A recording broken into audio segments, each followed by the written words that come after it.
C'est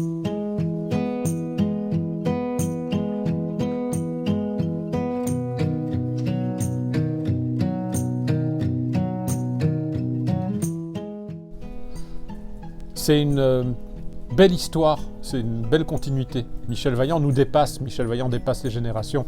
C'est mon père qui l'a créé dans les années 50, ça continue maintenant et je pense que ça poursuivra. Michel Vaillant est lié à l'aventure automobile qui est loin d'être terminée.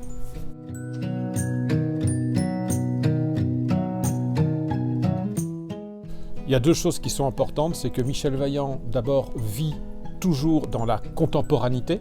C'est-à-dire qu'en 1957, il courait contre Fangio, Jean Berra, et aujourd'hui, voilà, il court en plein championnat actuel de Formule 1. Et donc, il suit l'aventure automobile et l'actualité de l'automobile. Ensuite, je pense que l'autre chose qui explique sa longévité, c'est que c'est une histoire de famille. Je ne parle pas des auteurs, je parle pas seulement des auteurs, je parle de la série. Michel Vaillant est une des très rares bandes dessinées où le héros n'est pas tout seul, il y a une famille autour de lui.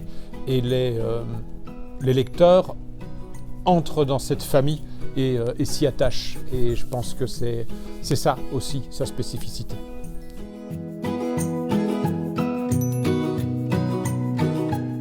Les sources d'inspiration, elles sont multiples. C'est d'abord ce qu'on a envie de raconter, ce qui nous fait plaisir. Et il y a vraiment beaucoup d'envie.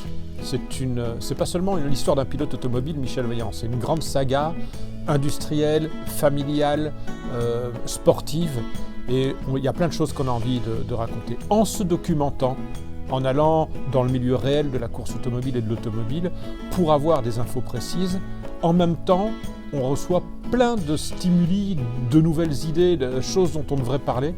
Donc les sources d'inspiration sont multiples. C'est à la fois ce dont on a envie et ce qu'on découvre dans le monde réel de la course automobile.